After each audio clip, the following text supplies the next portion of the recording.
Welcome to SikhCast, brought to you by Sikh Research Institute, illuminating every path.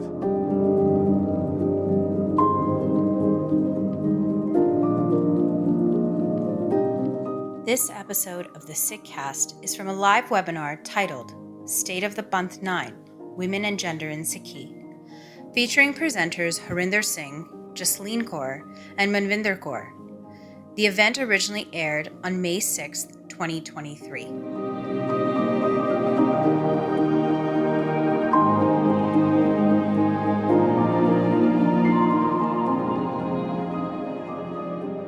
Now to introduce you to today's panelists, we have Harinder Singh, who serves as the Senior Fellow, Research and Policy at the Sikh Research Institute.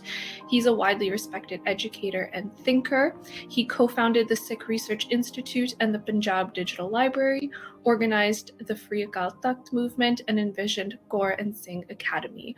Harinder Singh holds a BS in Aerospace Engineering, an MSc in Engineering Management, an MPhil in Guru Granth Sahib, and a diploma in Persian Language Studies. He currently resides in the United States with his family. His current focus is on unveiling the message of the Guru Granth Sahib to global populations and developing critical thinking in Sikh institutions.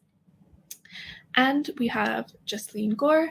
Jasleen is a research associate at the Sikh Research Institute. She has a BA and an MA in Religious Studies from the University of Virginia, focusing on South Asian religions through the lens of literature and poetry.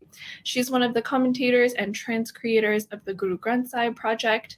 She's passionate about projects that create comfortable spaces for community members of all ages and backgrounds to engage in dialogue and learn from each other. Thank you both for joining us today. I'll stop sharing my screen.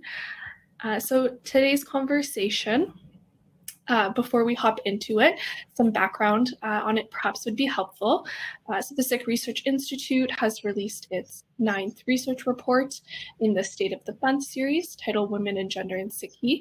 And this report aims to understand and explore Sikh ideas or conceptions of women and gender and responses to gender-based inequality and oppression and framings of masculinity. And we'd like to contextualize this in our current context as well, so that it's relevant for all audiences. So today, among other questions, we'll be exploring how the Sikh Gurus addressed women's issues, how these were framed and reframed. We'll go through what's maybe the disparity between principle and practice, and how we can move towards closing that gap. Just a brief overview of how today's conversation will be organized. We'll set the stage and give you a little bit of context into the history. We'll talk about Bani, about Gurmat, so the Guru's way, and then Rahit, which is lifestyle. And I'll be sure to share the link for the full report in the chat as well. But yeah, maybe to start, Jasleen, we can start with you. As always, why was women and gender chosen as the theme for this report? Yes, as always. I like that you ask me this every time, actually, because I think there might be maybe a misunderstanding in our community that like we've already dealt with these issues. And maybe that's like a global understanding that's sort of being shattered now too. I think this report was one we had sort of set up to do way back in the beginning of sort of the planning out of like all of the SOTPs that we've done so far, because it's kind of always timely, and maybe that's not the best thing because it means that there's still women's issues that need to be addressed. But the like women's issues and issues related to gender and gender identity are all sort of still swirling around the globe. They're all being grappled with in different contexts by different communities. And I think something that we've talked about even in like drafting the report was like a lot of the issues that the Guru is addressing are still like absolutely realities that we have to deal with today, and issues that have not been resolved. And for that reason, like I think it's important for all of us to kind of return to the Gurmat perspective, to Bani, to Tavarikh, to Rahit, and see what our history tells us, what our principles tell us on how to deal with the things that we're still dealing with. And hopefully that also translates into individual and community action too. So yeah, I think because these questions still exist and these issues still exist, to put it more succinctly. Yeah, very succinct. Yeah, I guess as I was reading this report, something I'm interested in is, as two people who were heavily involved in the writing process, I'm wondering if there was anything either from the survey that was conducted with Sikhs globally, or in your own research. Was there anything that came up that was maybe surprising or challenged any assumptions that you might have held? I think, yeah, whoever wants to. I can go first. I think, especially working on the Guru Granth Sahib project, actually, so much of like what we've worked on as a team has been about understanding the feminine voice and sort of the feminine figure as a symbol of like the seeker, regardless of gender identity. So when Harinder Singh and I were talking about the Bani section, including a shabad where actually even that understanding is disrupted, was really, I've been thinking about it since. So in the report, the translation or transcreation says, the one own self is the man, the one own self is the woman, the one own self is the dice, the one own self is the game pieces, the one own self created the game, the world plays, and the one own self appraises, indeed. And so it's like, not only is that, even that understanding being disrupted, there's like such a playfulness to this excerpt. And I think I've been thinking about that a lot just because, in my own kind of like field of view, as I'm watching discussions about gender sort of take place, and so much, disagreement and sort of vitriol when it comes to like discussions of women and gender issues, I think it's actually a helpful thing for me to return to kind of like the playfulness of this tone, and sort of and maybe take that as inspiration. I know I said this in one of our like discussions before this session, that like when I speak to friends who are like gender fluid, right, or non-binary, a lot of the language they use around like gender is that of play. And so I just, I think that it actually reminding ourselves of that kind of tone, and that kind of, understanding of like what even is the play, and kind of reflecting on that will even make our like conversations about women and gender issues more gentle, and compassionate. I think that's the biggest thing that I've been thinking about that surprised me during our process. Mm-hmm. Yeah. Harinder Singh, was there anything new or surprising that you learned through this process? Sure. Firstly, Varjee Khalsa Arji Fateh. One of the things which we did explore in this report, which earlier I can say, maybe general or vague understandings of, and this exploration was that how many different words are being utilized for women, or what we classically call women or female, right? And essentially what we end up doing is, there's no way we can provide details on each word. We said, it's important to mention that. And I think we end up listing 20 or 21, depending on how we counted one twice because of the spelling variations. And each one carries a very particular connotation. In fact, in several cases, we notice it's not just the negative connotations which people are so culturally assigning these to. Many of them are carrying very positive connotations. So it's the context which was determining that the varieties of these labels which are used in the South Asian culture for words, essentially, which are for women, and how each one of these actually is very nuanced. So for example, the word common was used. And the common is a one which, again, in the contemporary Punjabi even or South Asian vocabularies, it will be used for a woman who is virtueless. But actually in Gurbani's vocabulary, it is coming to a seeker who is without virtues, or who has not worked hard to actually bring those qualities of the virtuous one within themselves. Similarly, there's a word Bali used, which refers to a seeker who doesn't know the way. Again, in the culture, they're only assigning this to the a young woman, for example, or a young woman who lacks experience in a relationship. But in Gurbani, Guru Sahibs and Bhagats, they're utilizing this word to actually talk about individuals, the human beings, from a feminine perspective who are not experienced in relationship with the one, Ikonkar, or the all-pervasive force, or the creative force. And there were similar explorations we did with the word Munde or Sohavi. And the point I'm trying to make here is that this understanding of all seekers as feminine beings, the elaboration of that was surprising. And the nuancing of that was very surprising, and how it is being utilized from a cultural import to actually disrupt those cultural understandings that apply to all human beings. Mm-hmm. Yeah, I think before we even get into this, maybe what you're hinting at, this like reframing or this like, culture versus Sikhi, this concept, these concepts we can explore further. Maybe it would be helpful, and I think the report does a great job of showing or going through the definitions, because there are, lots of different words invoked. So at the beginning of the report, it does a great job of providing an overview of what these terms are. So Jasleen, I'm wondering, how did the team arrive at these definitions? What are they? Why is it important to include them, particularly around gender and sex? How did we arrive? We arrived at them with lots of discussion and lots of research, and even sort of, input from external reviewers sort of helped us kind of figure out how to sort of bring people along for the ride, get us all on the same page before we get into the report. So, the definitions around gender, especially, gender and sex especially, are ever changing. And so there are like different sort of schools of thought of what is an acceptable or agreed upon view of those definitions. And I think what we ended up doing in the report first was kind of providing an acknowledgement that like there are existing ideas of like gender and gendered roles that are more like quote unquote traditional, that sort of come up centrally in conversations around like householding and the roles of mothers and wives especially in our community.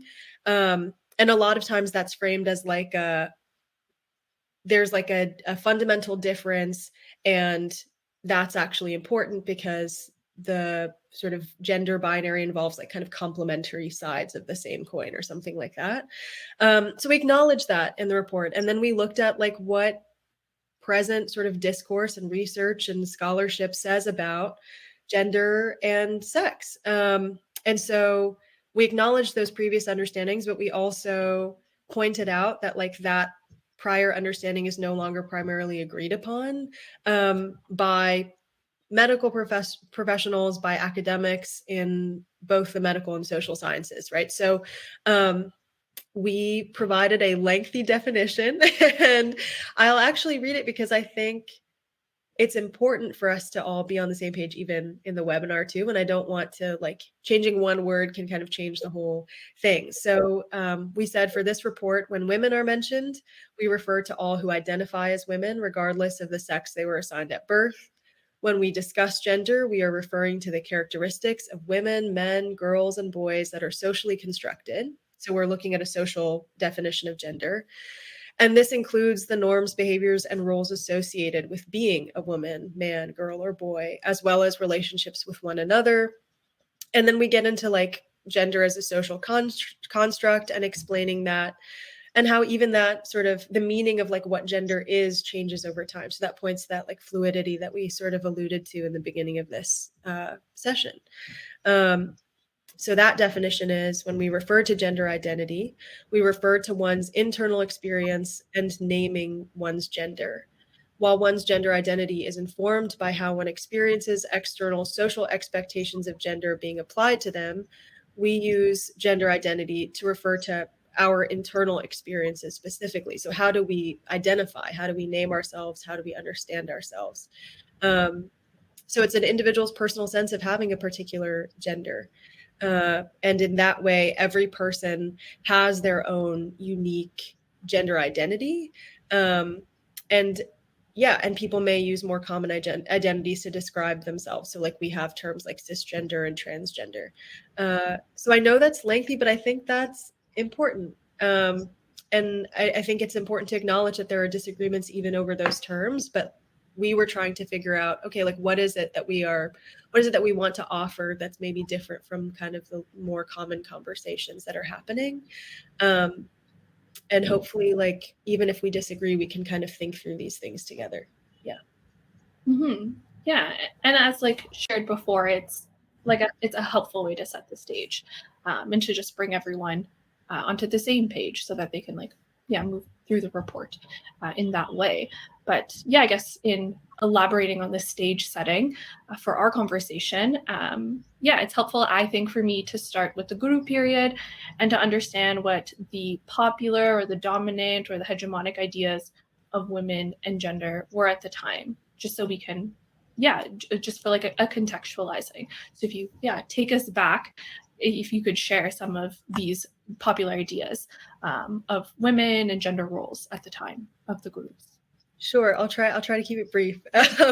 So I think in the report we kind of set up the Bani section by addressing the context of the Guru period and what was sort of going on, what the realities were for women at that time. And I think, again, we'll find that like a lot of those same issues are still very much alive and well today. And so the prevailing sort of, socio-political reality for women at that time was one of subjugation and ownership. Women were considered impure, inferior, unlikely or unable to achieve kind of moksha or mukti, any like sort of access to divinity and salvation was not sort of afforded to them. They were seen as extensions of the like male members of their family or their spouse. And because they were seen as property, like, abuse was prevalent, this idea that like women belong to the men they're associated with and the like families that they marry into was quite prevalent. We also, I know we mentioned this at length in the abortion report, but, female infanticide was a huge problem. Practices of dowry were a huge problem. And then you also have, because of this like property element, in addition to dowry, you also have domestic abuse, sexual abuse, objectification of women, forced marriage, all sorts of things. I think in the report we also talk about, sati, the practice of sort of self-immolation of women whose husbands have died. And I think something that was really important for us to dwell on in that kind of like phenomenon was like, it's really rooted in this idea that like a woman is not just an extension of the man she is associated with, but when that man is gone, like all her power is gone. And so it's like both a way for her to maintain her honor in society and also a way for her to like kind of avoid the deep sort of oppression and mistreatment that like widows in society experience, right? So like there's all these things that women are dealing with and having to weigh, and even the issue of like choice comes up. But I would say that's like a good sort of broad overview. And I think a lot of those same issues are still happening today. I think even if we don't see them in our immediate context, there are issues around the globe that are still being dealt with. Yeah. Mm-hmm. Yeah, which is, it's interesting to provide this, what seems like a historical context from a long time ago, but it does still resonate with like our contemporary current context. So I think that's really significant when we talk about, or when the report talks about this reframing that the Gurus did. So Harinder saying, I'll throw it to you. So Jasleen has kind of set the stage for set the stage of the historical context of the time period. I'm wondering, the report talks a lot about how the Gurus challenged or reframed these norms and roles that women occupied. I'm wondering if you could elaborate on that. Sure. The way Gurus operated, as we understand how they operated, the first thing that all of them did, for starting from Guru Nanak, is actually challenging the way we think.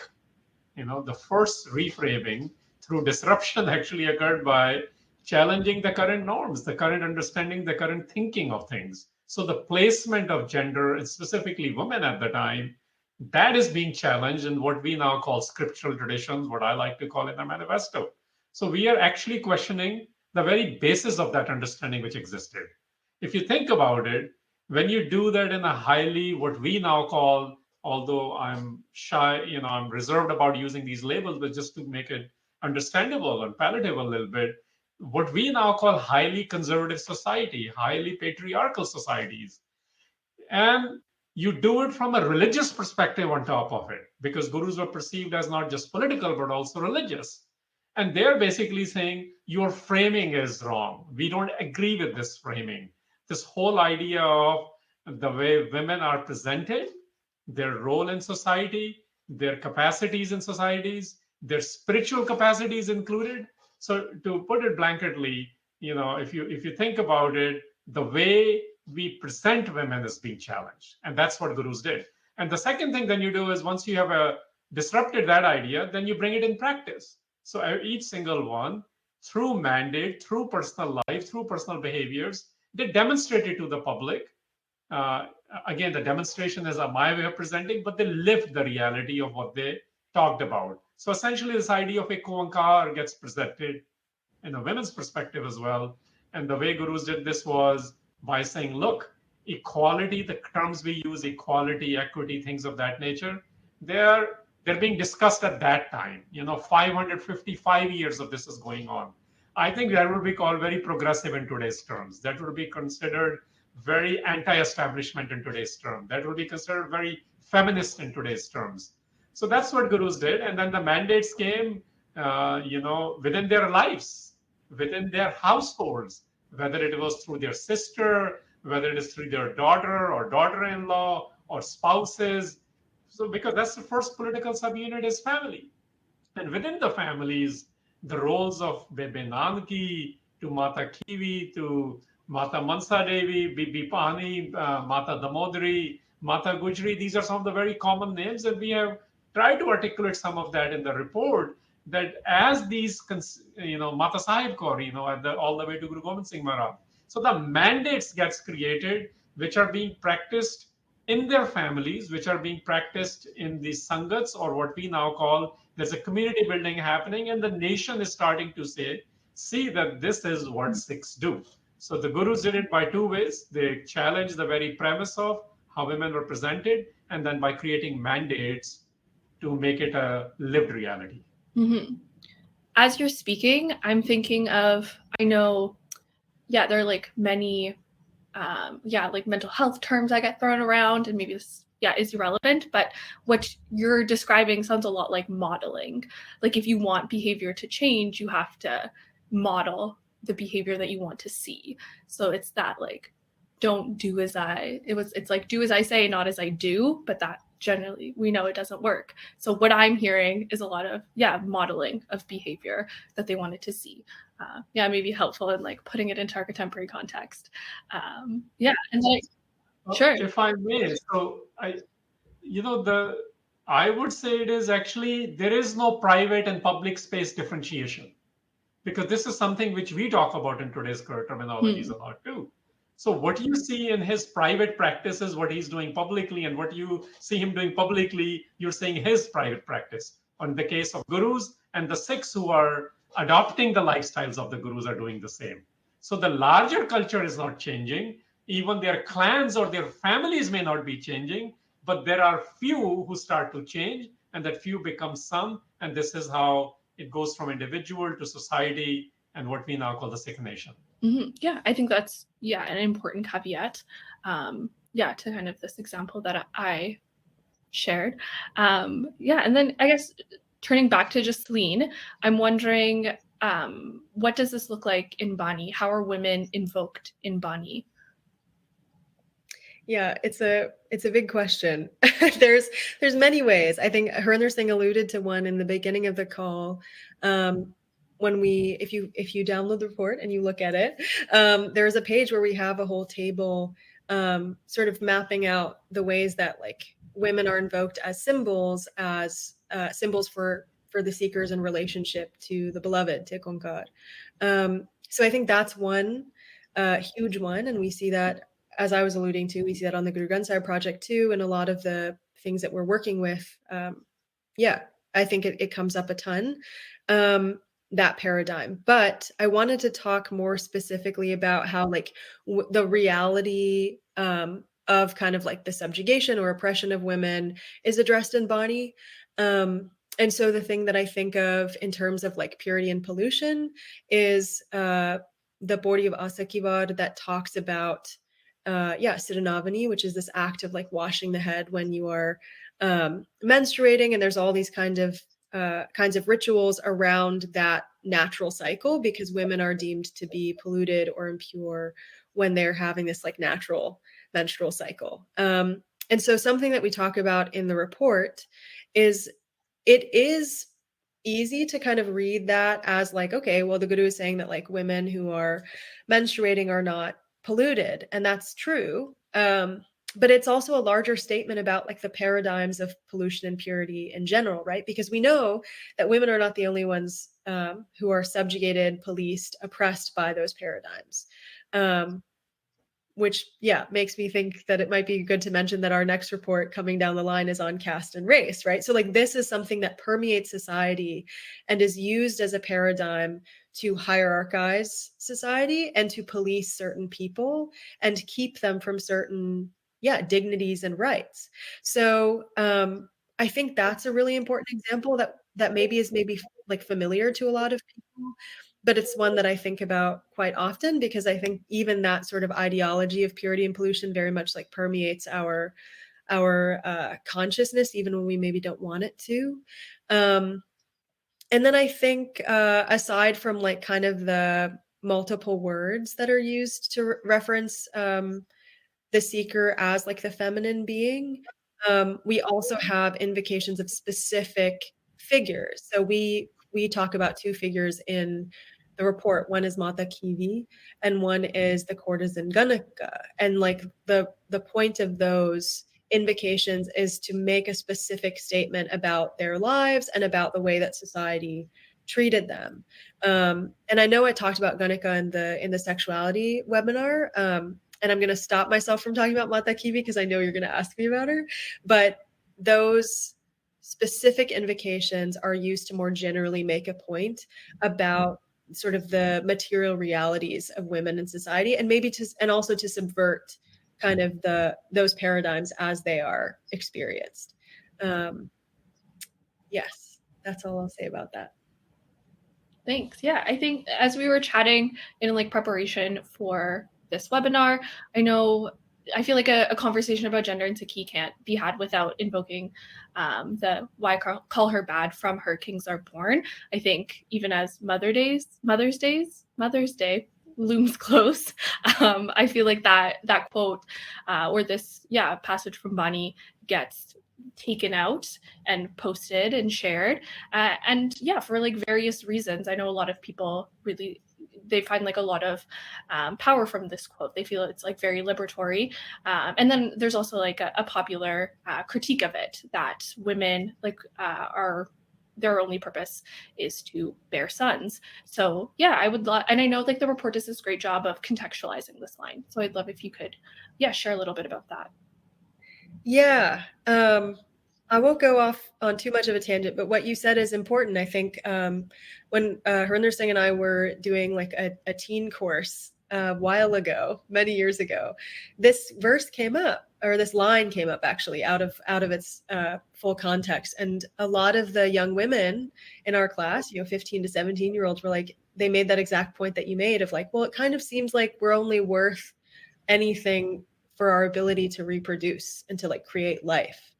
And even I did not have the context at that time. And so I think it's worth, looking at this line in context, which we do in the report. And as kind of side note is like one of the main sort of principles of the report writing is like, we have to take these lines in their context so that we can better understand what they're saying. So in its full context, this line is placed in a larger narrative of like how women function in society. So we are born of women. Yes, we are formed from women. Like women are the ones that a lot of us are betrothed to and married to. Women are the ones who we have friendships with. When a woman dies, another woman is sought, right? Like all of this is coming in that context.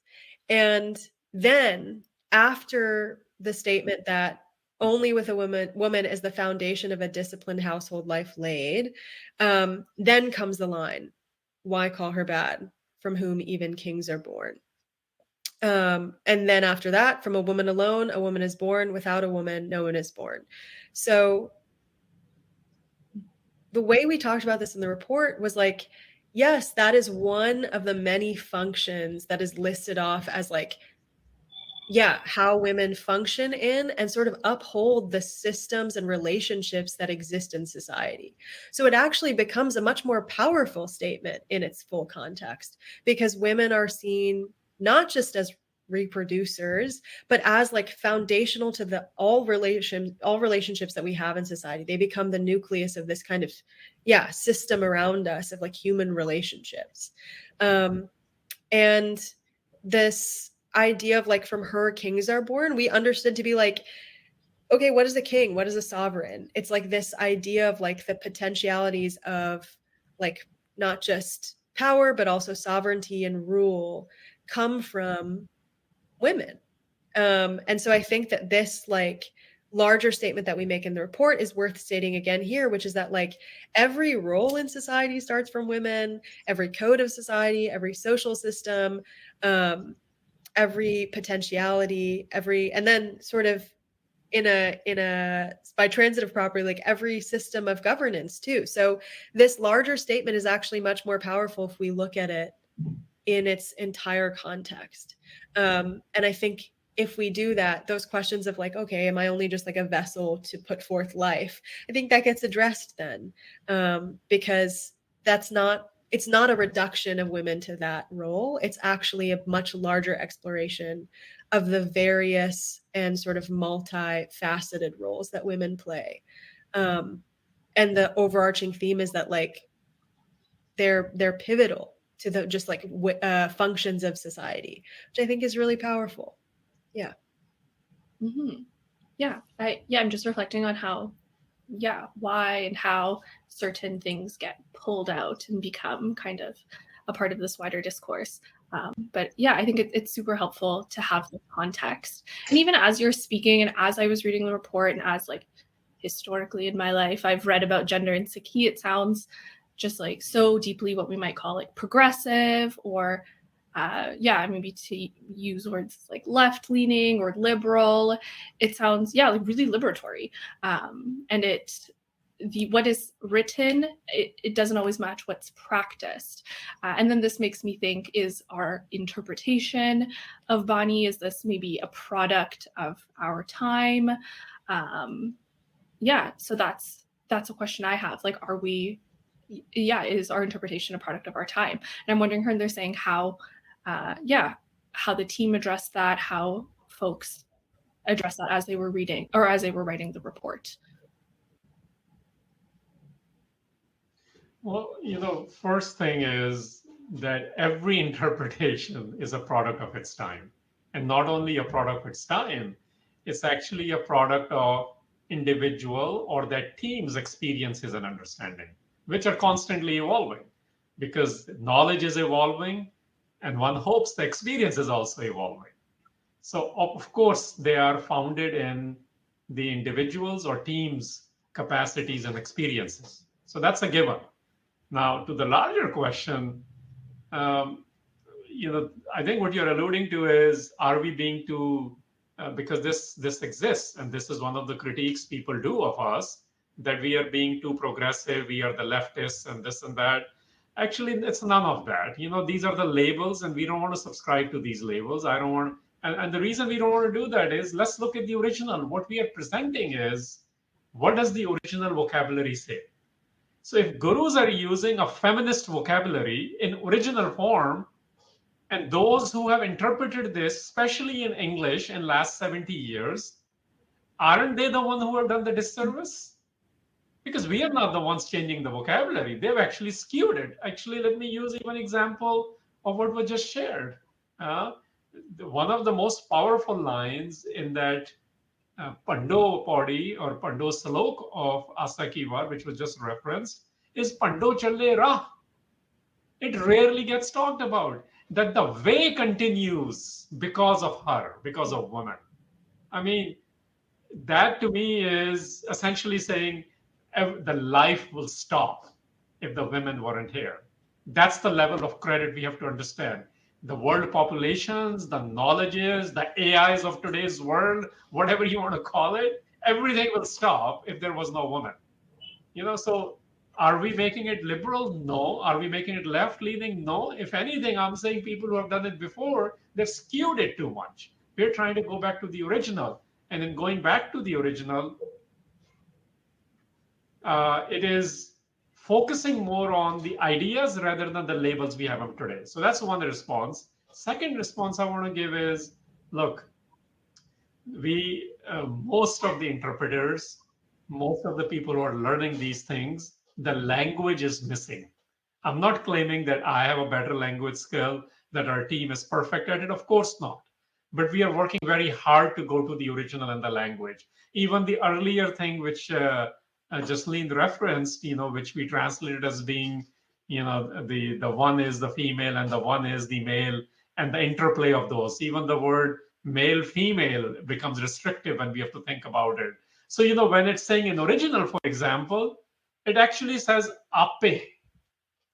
Now I want to talk about that because no translations do justice there.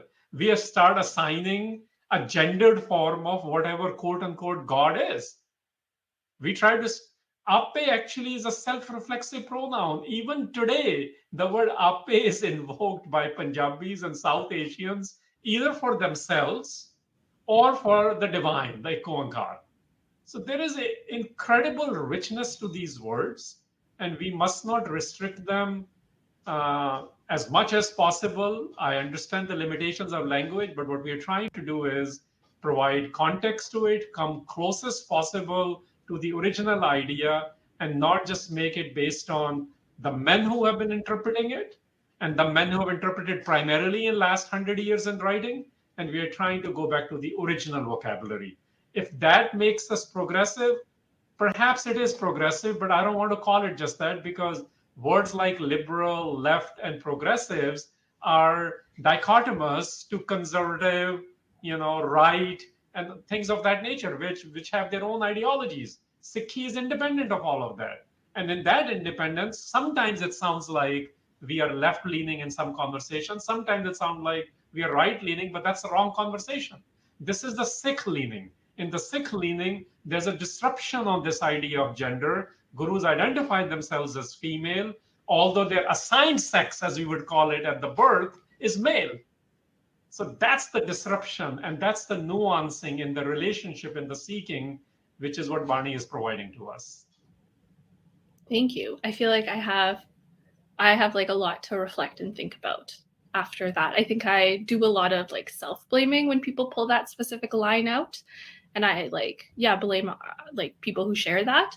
But I think contextualizing why and how that's translated and shared, I think is what I'm thinking about now. And as you invoked the male, Jasleen, I'll pass it back to you. I know we've spent a great amount of time talking about women and the feminine, which is of course important. However, Bani does also reference the male and the masculine. So I'm wondering if you want to share a little bit about what is said in Bani about the masculine. And I was really interested in what was written in the report about the manly deed. So those two things. Sure. Yeah, I guess I'll have to, I'll set it up a little bit. But in the report, we quoted Ramkali ki Baat, which is sort of, historical account by bards Satan Bhavand of the Guruship of Guru Nanak Sahib onwards. And it's like, it serves a purpose of like documenting and praising and also like affirming the passing of the Guruship and the authority of the Guruship on.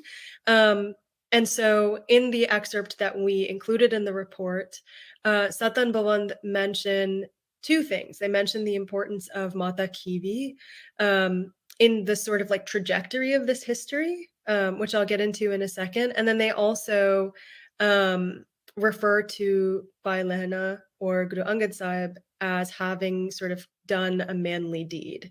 So we really wanted to like dwell on this because it has a lot of exciting threads to pull on. So one of the things before I get to the manly deed that I've been thinking a lot about is that Mata Kivi is called like a virtuous woman.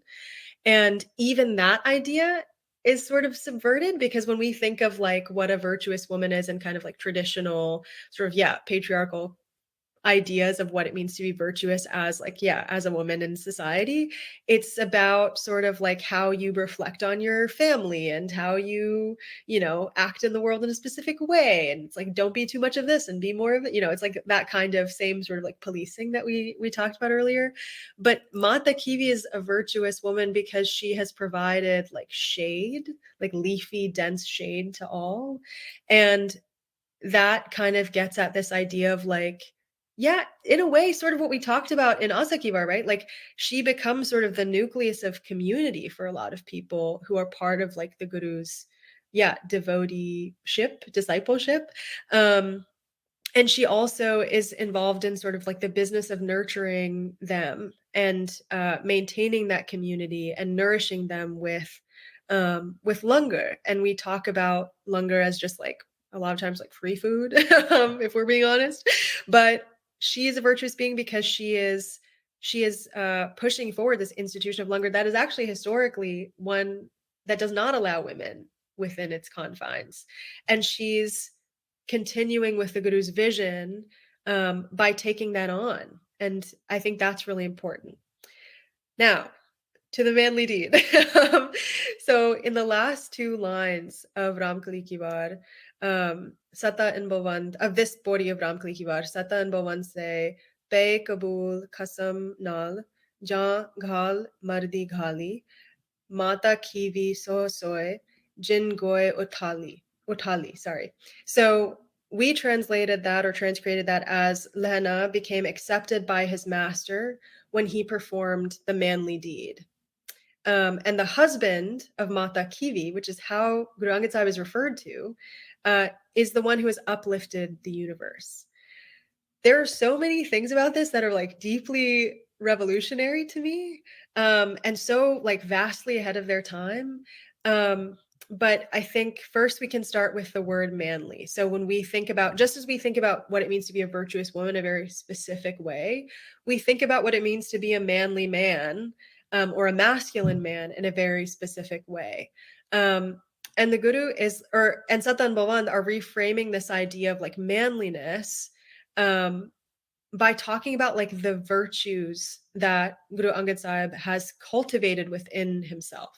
So it's the humility, it's the like submission that he offers to Guru Nanak Sahib that is deemed manly. It's taking on Guru Nanak Sahib as a mentor and being in devotion and being in humility throughout that process of sort of internal chiseling. It's the arduous like journey of becoming virtuous through his deeds. That is what makes him manly. Those are the manly deeds.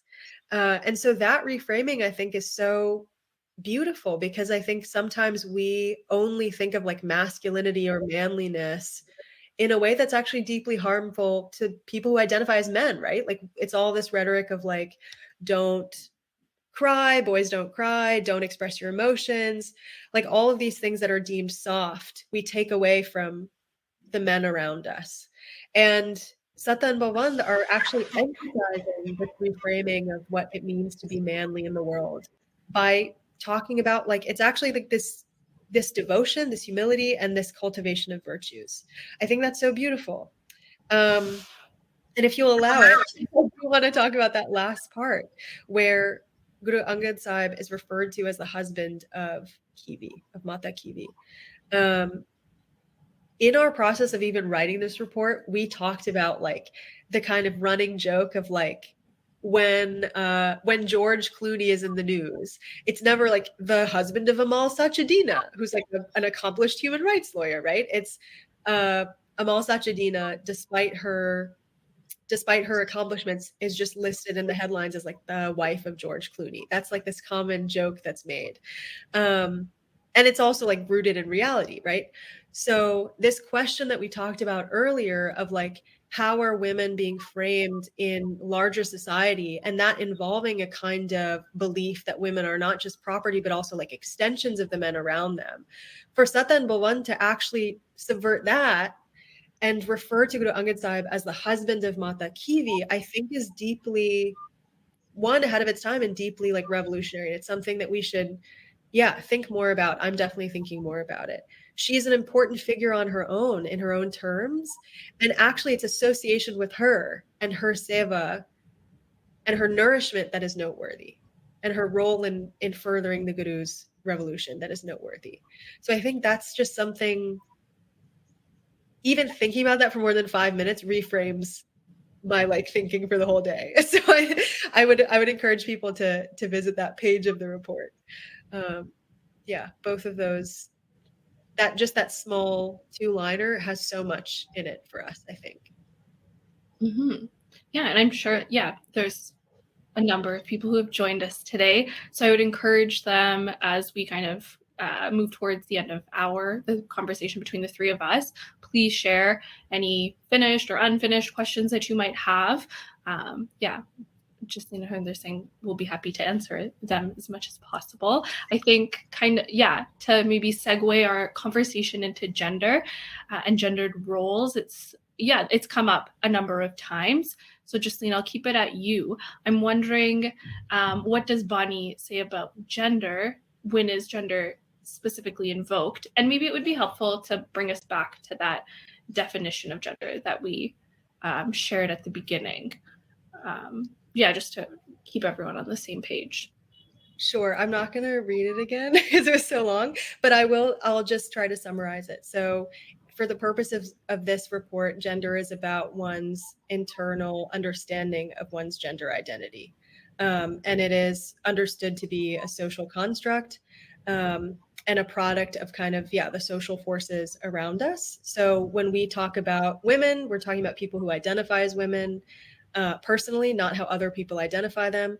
And when we talk about men, it's the same thing. We're talking about men who identify as men.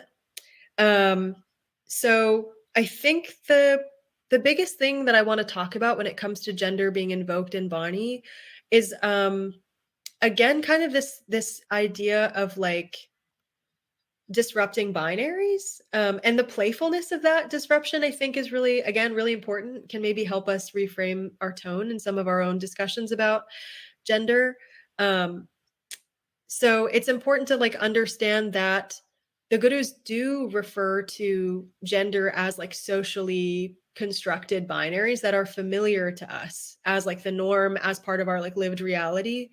And that's partially like why this paradigm of like Ikonkar as the beloved husband, as the divine husband, and every seeker, regardless of our like worldly gender identities, as the like female or human bride. I think that paradigm is very much just like one that is familiar to us, and one that like helps us as we start to kind of conceptualize our individual relationships with Ikonkar. And so I think that's really big. That itself is a disruption, to say that all beings are feminine and all beings are brides. And to speak from that register, I think, is really something that has stuck with me over the past few years of like reading Bani in the feminine voice and sort of the softness of it.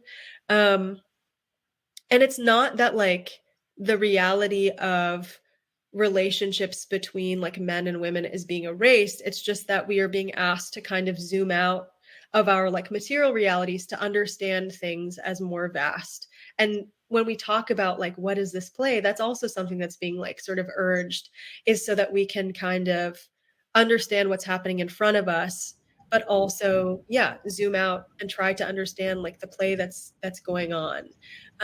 Because if we really internalize this idea of like oneness, of a culture of oneness, then like those binaries too are disrupted. So I think that's a big thing I wanted to sort of mention. I know we talked about that in the sexuality report, but I'll just say it again. Because we invoked it again, is like this idea of the play of gender in the lines, the female is in the male is in the female, understand this, oh, divine realized being. I think if I wanted our audience to come away with one thing about like invocations of gender and Bani, it is this kind of constant disruption, constant sort of urging towards a vaster understanding of the dichotomies that surround us, including gender, not limited to gender. And yeah, a rethinking of like the feminine and masculine within us, I think, is also a really important thing.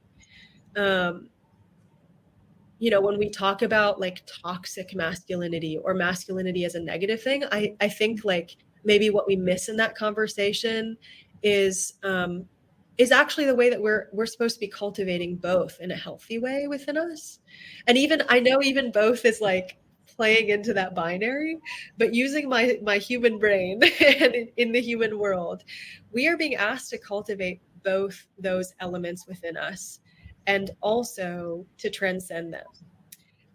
And I think I don't want people to walk away from this thinking that like we're saying like everything masculine is bad. It's just like we're being asked to have a more sort of well-rounded and complete view of what it means to both encompass and then eventually transcend the things that we think to be classically manly or masculine and the things that we think to be classically feminine. So I hope that helps. I wanted to kind of summarize it as like the main points that I've taken from that subsection. Mm-hmm. Yeah, and if anyone has questions, again, please feel free to put it in the chat. I have just been pushing questions to the Q&A, so nothing has disappeared. It's still there. I'll be sure to include it. I think as you're talking, as we're like having this conversation, as you like move through the report, we come upon like the Rahit section, and this includes the Rahit Maryada. I feel like the Rahit Maryada sometimes, has like people have controversial takes on it. It's usually the center of like a lot of debate and conversation. So I think, it's helpful, Harinder, saying if you could provide some context within which the Rahit Maryada was written, and why maybe it reads the way that it does.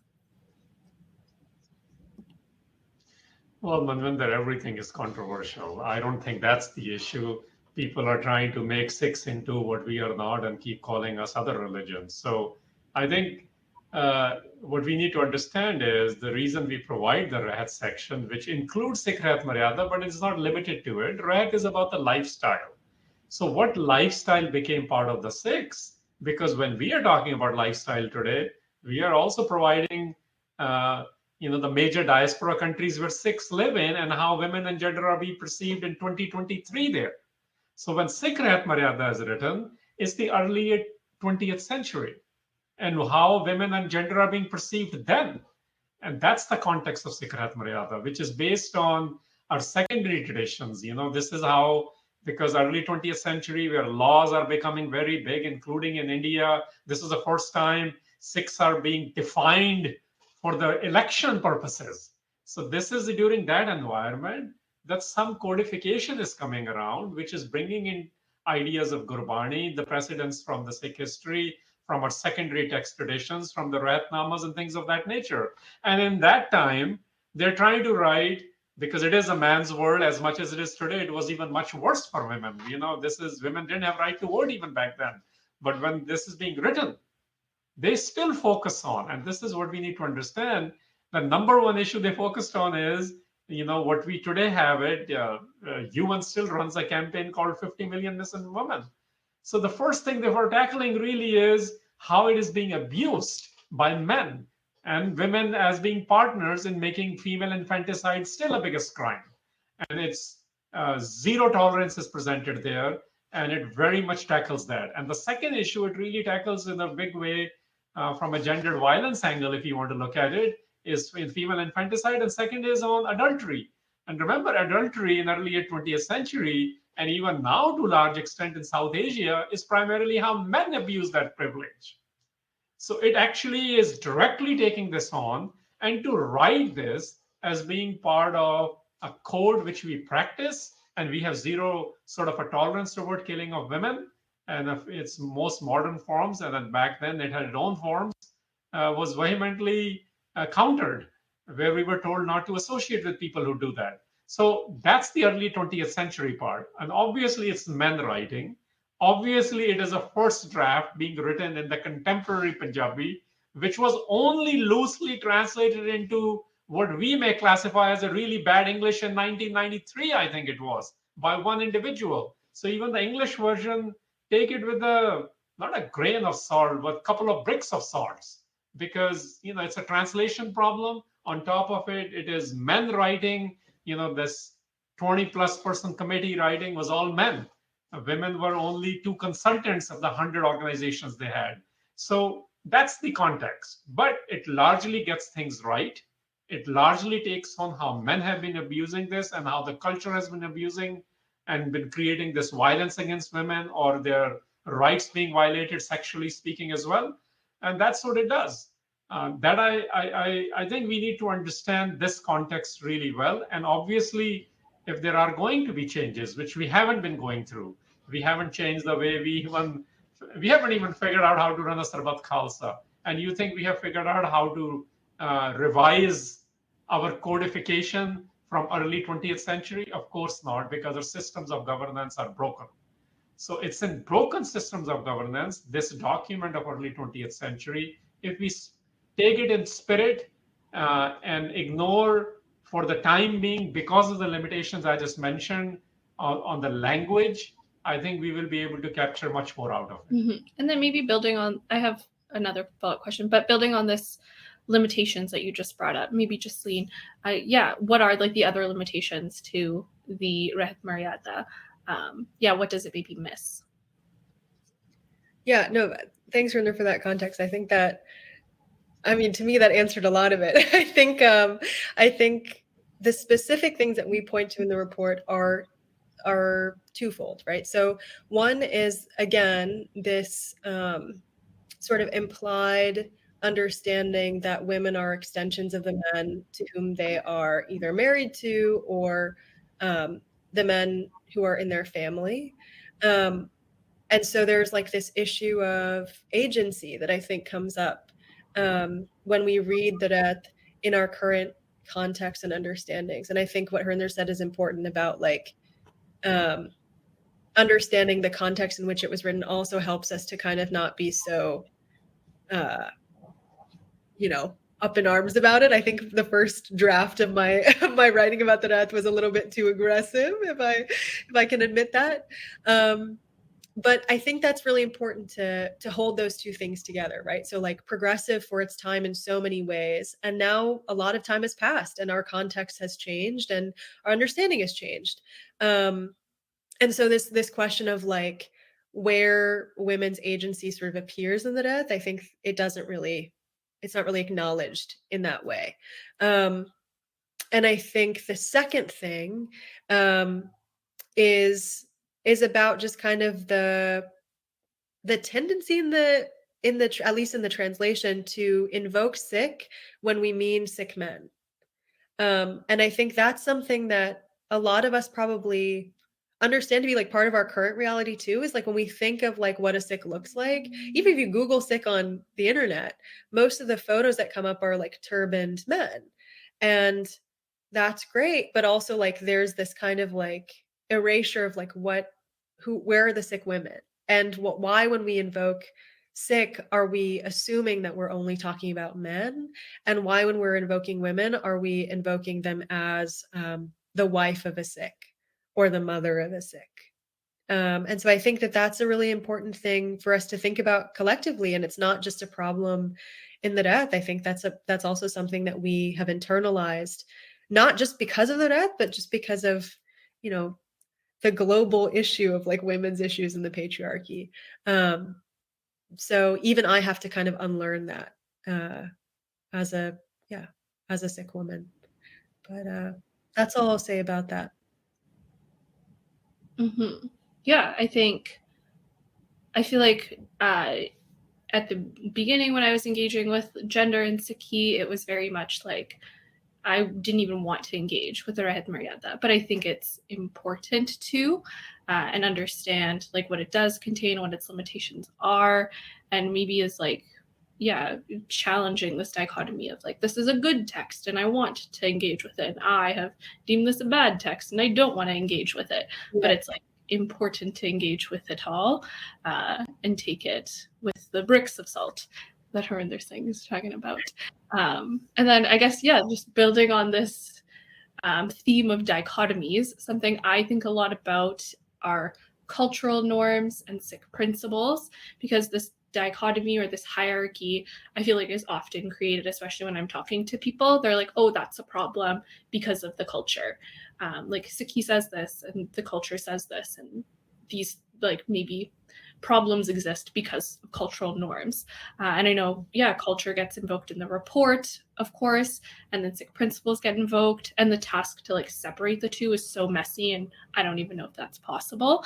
But yeah, my question is, like, can you separate the two? What does understanding these two, what does that look like? Like understanding this dichotomy for you, what does it look like for you? Yeah, I think that's a good question.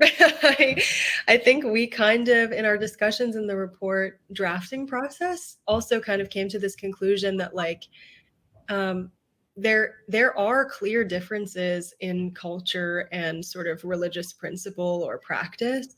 But I think maybe we can reject even the dichotomy of culture and religion in some way, because this is a global phenomenon.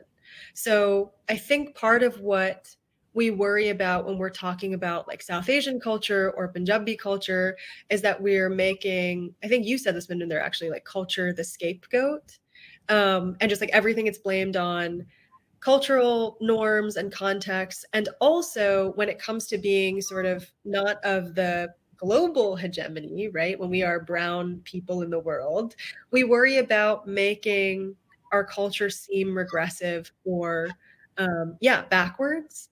And so what I would encourage us all to think more about is, yes, that there is a difference between culture and sort of foundational principles in Sikhi, but also so much of our history and our tradition, which we get into in the report, as exemplified by the Gurus, is to, out of deep love for the people and the communities you are part of, to take to task the things that are part of the culture that are harmful. And so I think, Guru Nanak Sahib is a great example of that. We get into so much of that in the report throughout the Guru period. That is part of our history too. That's part of our culture too. That's part of how we as Sikhs engage with the larger culture. And so I think it becomes, instead of like sitting down and being like, I have to pick one, I think we can sit down and instead say, okay, what's actually primarily guiding me? And if I can cultivate within myself a way of being, which takes effort, that is oriented around being guided by Sikh principles over and above anything else, then that gives us kind of a clear-headed way to think through the things in culture, whether that's South Asian culture or like global culture, or culture here in the US. If we can think with principles leading us and sort of digest the cultural norms around us with those Sikh principles that are given to us, that question, I think, becomes less panic-inducing or less controversial. And I think, like, I can understand that the sort of trepidation is that we don't want to seem like we are blaming culture. But look at how Guru Nanak Sahib invokes cultural norms without that kind of utter condemnation. There's a constant loving reframing that is offered, a constant loving act of, okay, if this is the paradigm we're working in, I'm going to work in that paradigm, and then I'm going to blow your mind. I'm going to take you out of it, and I'm going to help you reframe the way that you've been thinking. I think if we can even understand that as like deeply loving, we will be less sort of defensive and less worried about how we're engaging with both culture and religious principle, or Sikhi principles. I think that that's something that's luckily offered to us as an example. That is immensely helpful. I feel like, even as you said, like, what is primarily guiding me, I think, yeah, like, that's an immensely helpful starting point. So yeah, thank you. I feel like I've been struggling with that question for years, and you've, so helpfully given a starting point. Yeah, and then I guess just rounding out our conversation, I know there's questions in the chat, but there was also a survey conducted. I'm sure folks here maybe participated. Sikhs from all around the world participated. If you want to invoke that as we talk about this last question, the report ends with recommendations. I would wonder what you would want the Sangha to take away from this report. Maybe we can maybe we can start with Harinder Singh. What would you want people joining us and the Sangha generally to take away from this report? Sure. I think maybe I'll focus on the institutional form of it. I think those of us who are part of organizations, whether they are small civic level or study groups or gurdwaras or nonprofits, doesn't matter, whichever ones they are, we actually need to create more mandates for women, those who identify as women in the leadership positions. And this is a huge problem actually right now. And unless we make them part of the consultative decision making to becoming actually consensual decision making, the realities will not change. And part of that is even acknowledging that gender and women issues as not as just being exclusive to gender and women issues, but societal issues. And the only time you get to do that is when people are sitting on the decision-making table who represent the communities we are part of. So essentially, in your decision makings, wherever you are involved, bringing this gender and women representations in the leaderships, decision-making leaderships. That's one, and I'll pick on one more. I think the second one, which I'll mention here, is we really have to understand our principles in the original language, which means those of us and those of us organizationally, especially in the documentation processes, are writing about it, talking about it, make sure we do not gender the vocabulary of Guru Granth Sahib.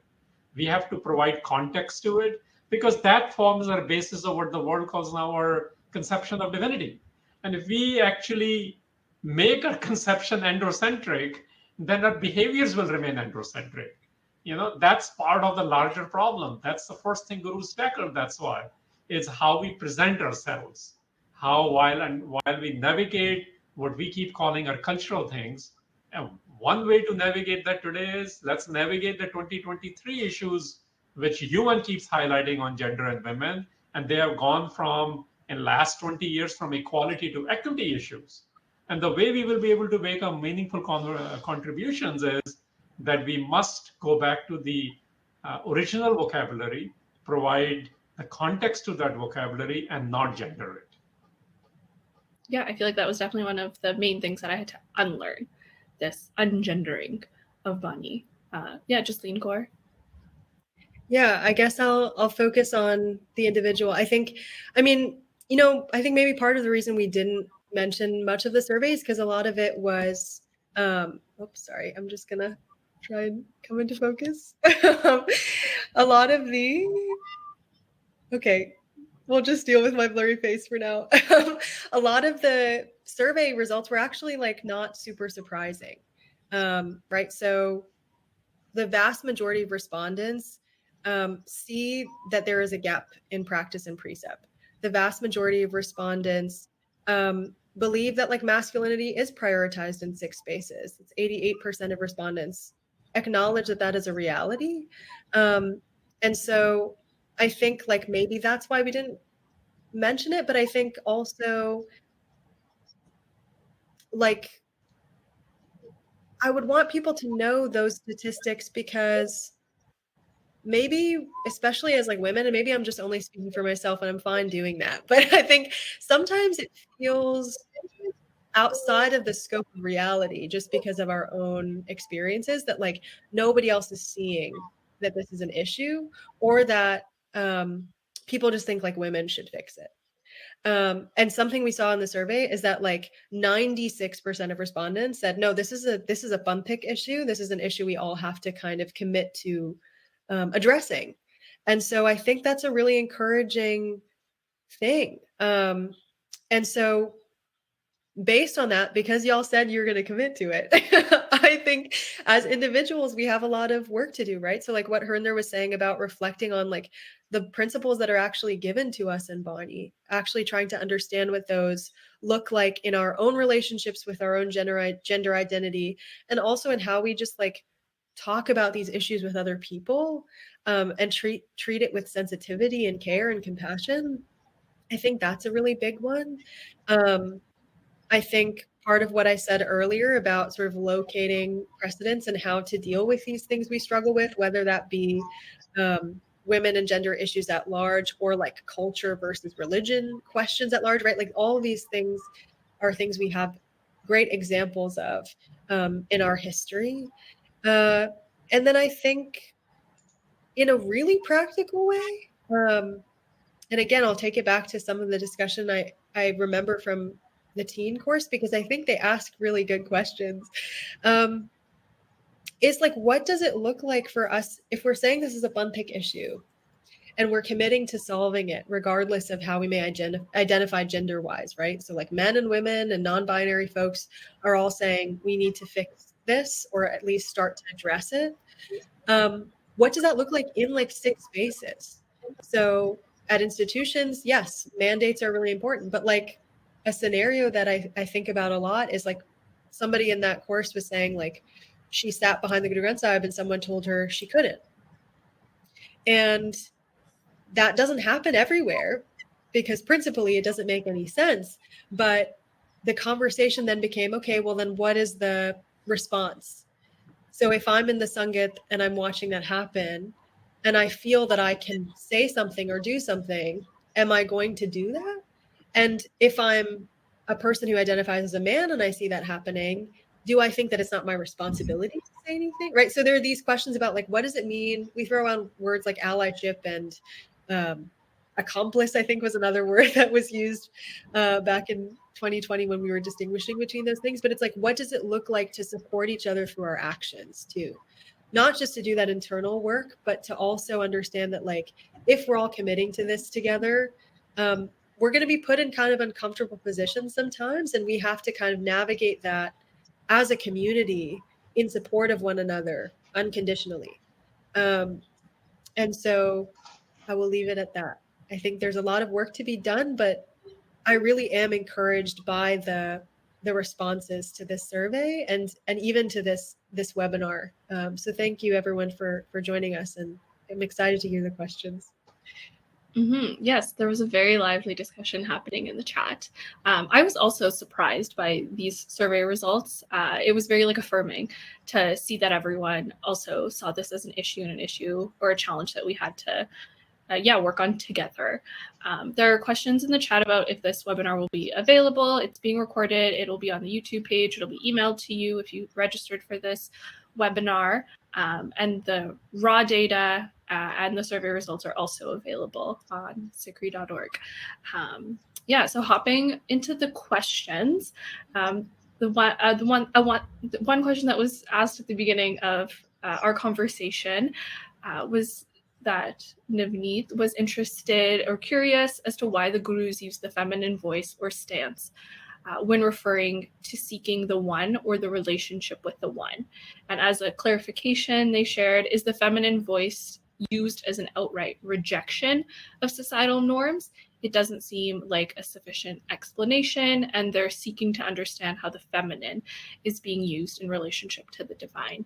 I'm not sure if this was answered, but yeah, if either of you want to elaborate on that.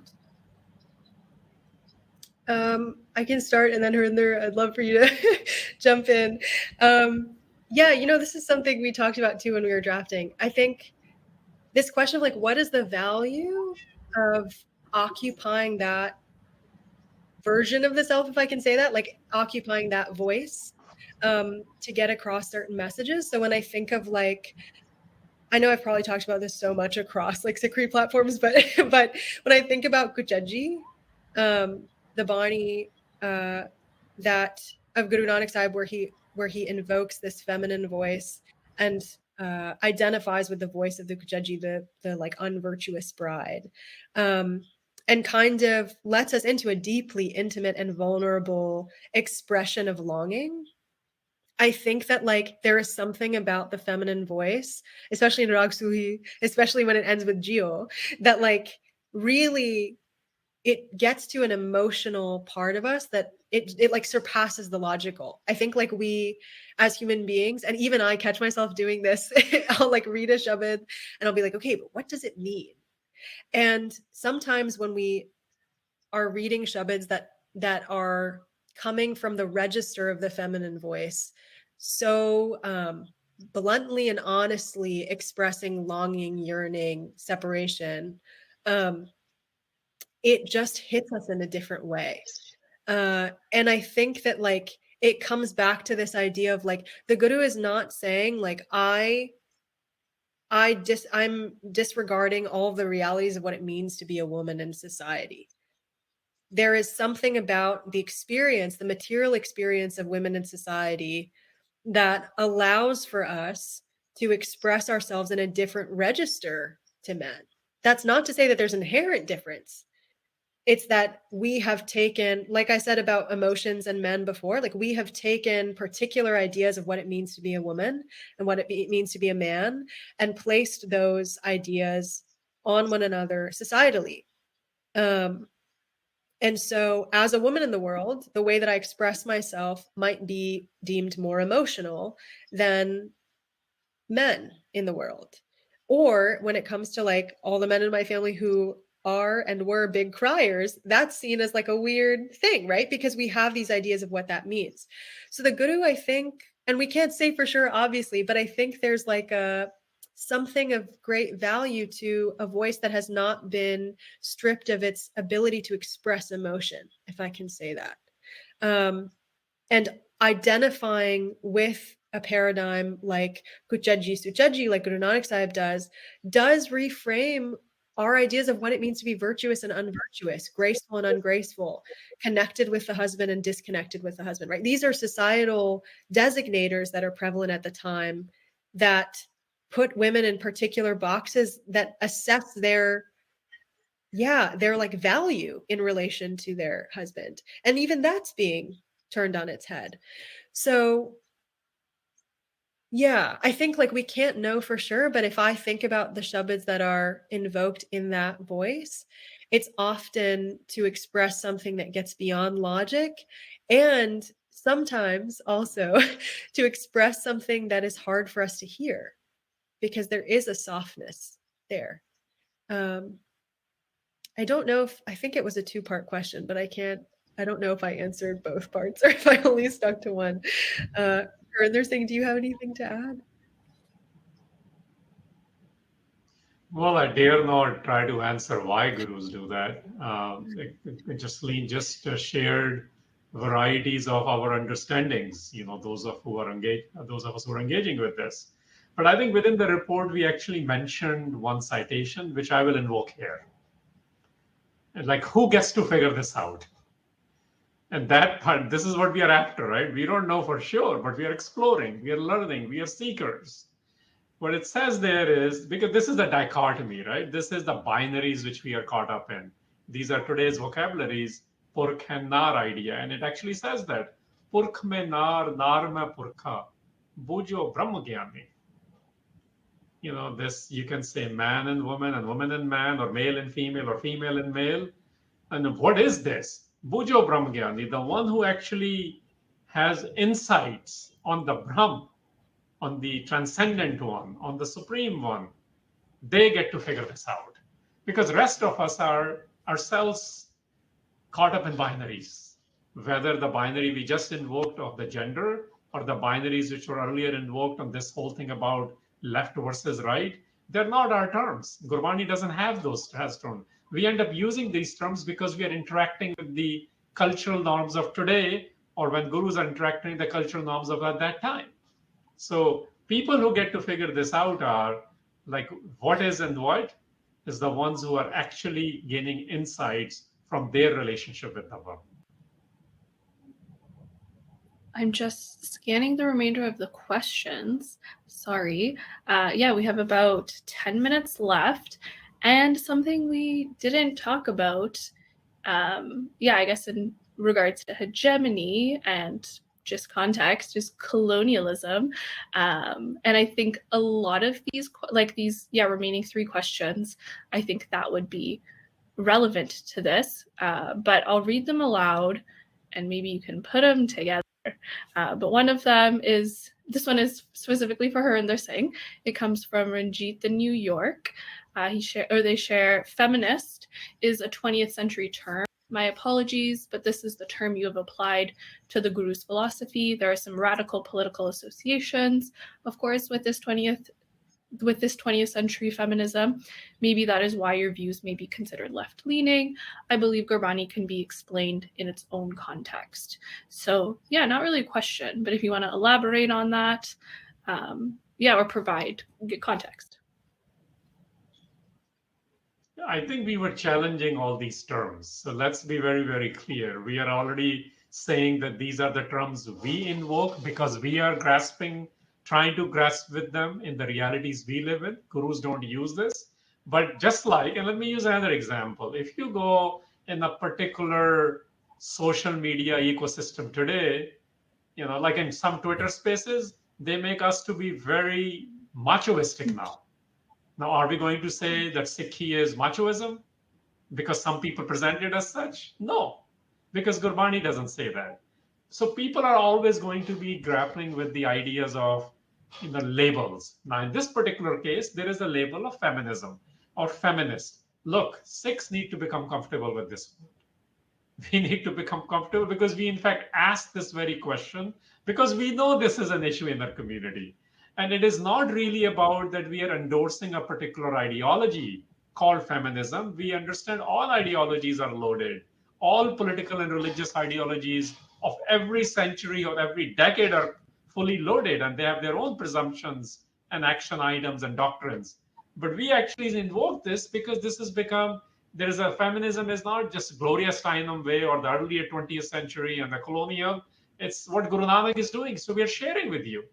Identifying as a woman, identifying as a virtuous woman, a non-virtuous woman, identifying as someone who is in the longing, all those common and so we are actually looking at the vocabularies. That's the first thing I want to say. But when we did invoke this in our survey, global survey, this is not me speaking. This is not my politics. My politics is much more controversial than what we are not able to digest. We actually asked a very simple question. Is feminist advocacy anti-Sikh? And 89% of the survey respondents, I think there were 612 of them who did that, they actually said no. So the larger understanding of Sikhs is that the advocacy of feminism, what it stands for, Sikhi is not at odds with that. And that's the point we were trying to explain, that these terms, just like we use, I don't know why we only become problematic when it is about ideas of progression of women in their lives or ideas which are allowing other rights to communities. Only then we invoke this. For example, I'm going to go back to SGPC and Rahit Maryada for a second. In early 20th century, when they did that, that would have been considered in today's word radical. Because they said, we're going to have women being part of all of this. They didn't come up with a number. At some point, it was 30% of the representatives were women.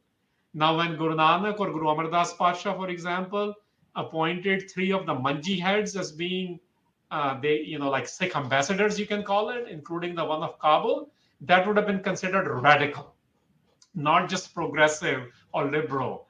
So I think we need to not skew these terms. I'm asking that we understand these terms and we understand how some of these things get accommodated. Some of them may be left-leaning, some of them may be right-leaning, but Sikhi is neither. Similarly, Sikhi is not akin to feminism, But the advocacy of particular things within feminist movements, Sikhi is not at odds with. Jasleen, is there anything that you wanted to add? No, I thought that was great. Awesome. So we do have about 5 minutes left. We have a couple other questions. I'll do my best to pick one. So yeah, there was one question. It was asked by a couple different folks. So I'll go with this one. So one of their questions was, why are women not allowed to do kirtan in Harinder Sahib? And then there were similar like caveats. Why are the Panch Pyare always men? And similar examples. Can the panelists maybe go into the historical context of this? Why has it not happened until now? What are the hurdles? Any efforts? Maybe leaving of women out of Sikh spaces. Yeah, I think Harinder Singh is better to answer this one than I am. Well, let's make it, I mean, we've been talking about it. Jasleen, you elaborated on this. The problems is that, in the current spaces of, firstly, that there is a problem with our principle and our practice, right?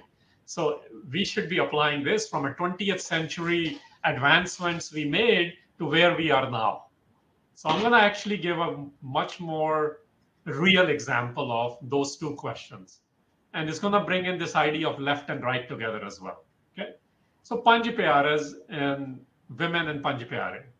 This is the issue which still gets discussed. We are in 2023. And I'm going to say, let me actually make it, there are obviously schools of thoughts in Sikhi, which do not believe one way or the other. And two of those schools, I'm going to just mention them here. And both, I would say, if you were to map them, will be classified in so-called the right side of it, or the right spectrum of the space. So there is Akhand Kirtani Jatha, and there is Damdami Taksal. They don't agree on this issue. One allows women in Panj Pyare and the other doesn't. So even the extreme right or the right-leaning ones have disagreements on this issue. This is why we can't make this about left-right thing. The reason this issue exists is because our highest spaces to our local spaces, we actually are not able to follow the Sikh principles because men are occupying those spaces. Men with even sometimes great intentionalities don't have the systems to bring policy changes. So we have seen in Panj Pyara's case, we have seen in Kirtan and Harinder Sahib cases, women performing kirtans, that they have been done as one-time thing or a two-time thing. The reason policy change is not happening is because men are occupying those spaces. Men who do not agree with this in their personal capacities or in their Jathebandi or school of thought capacity, which is actually at odds with Gurmat.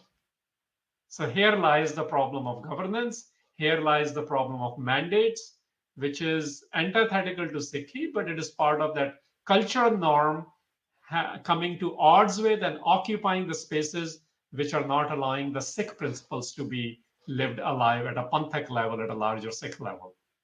So any of these questions, we've been grappling with them for 30 plus years. I've been doing that. And I work with people who are trying to change that. And I tell them, we don't need to do one-time incident because, what happens the next day? Well, it didn't get allowed. So, the reason this is not being allowed is because our governance systems have failed. This is where our recommendations will come in more handy. So in your spaces, allow it.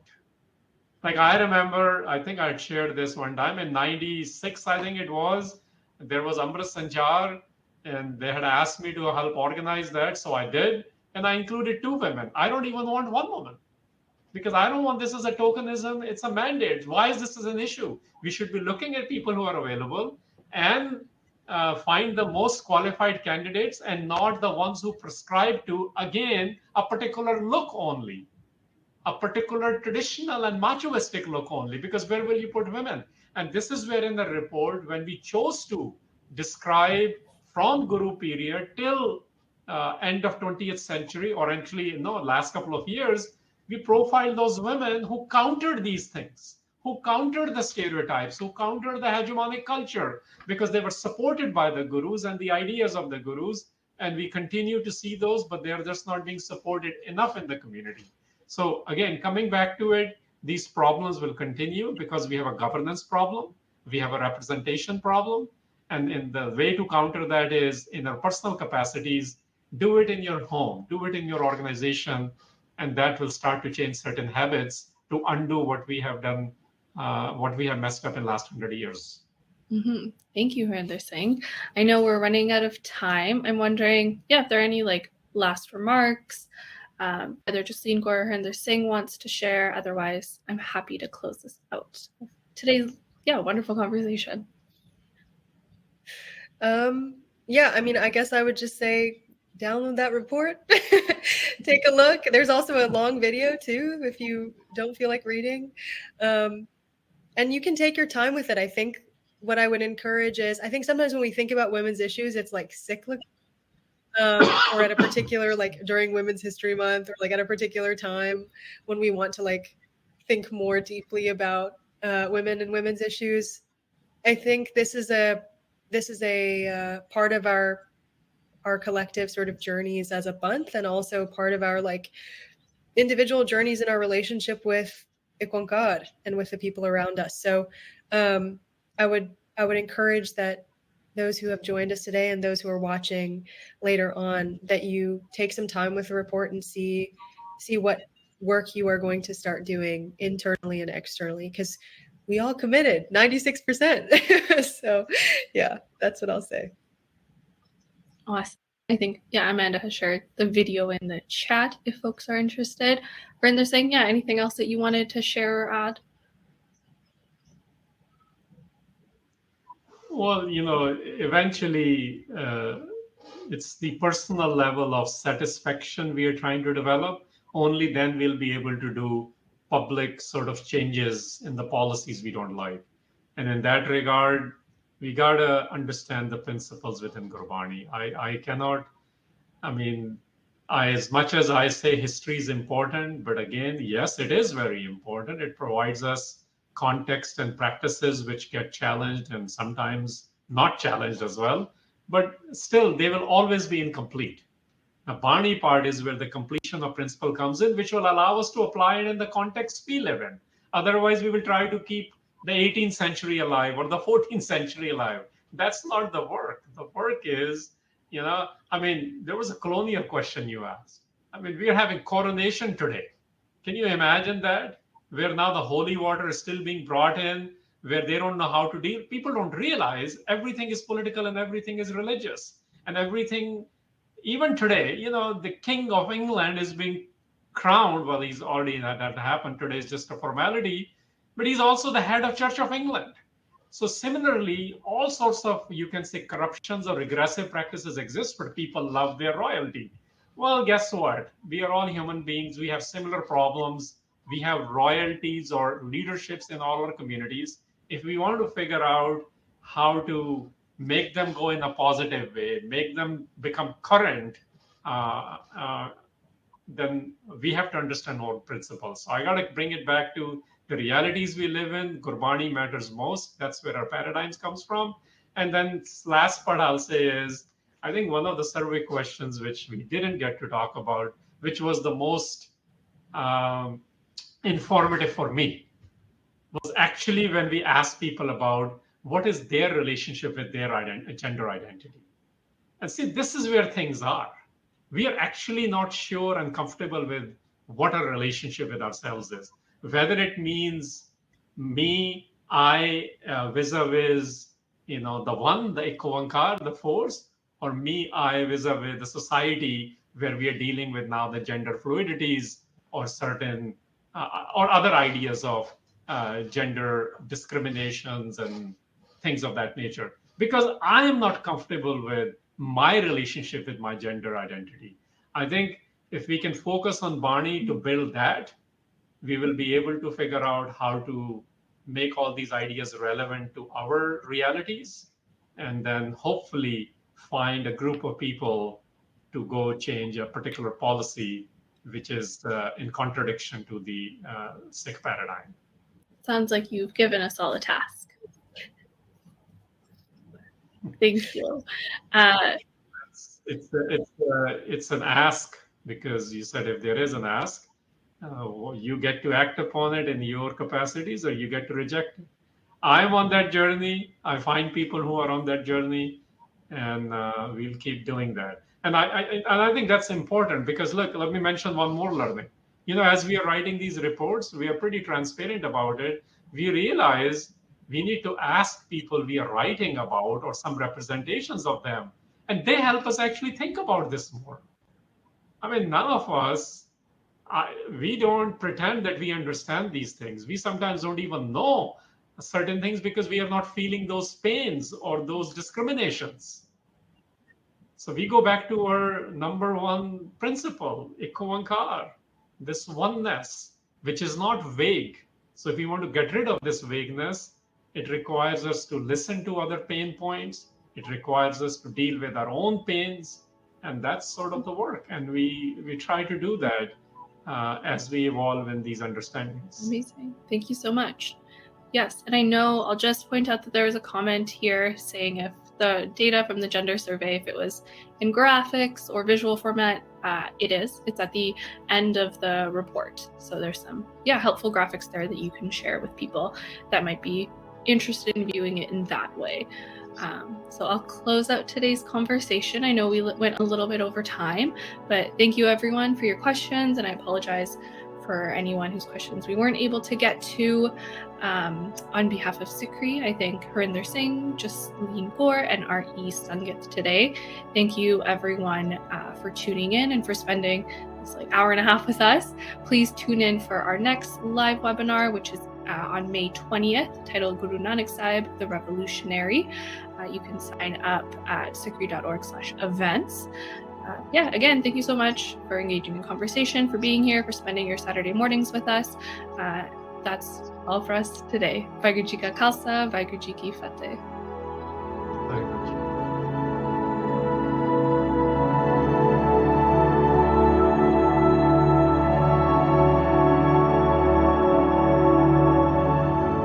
You were listening to SikhCast by Sikh Research Institute, illuminating every path.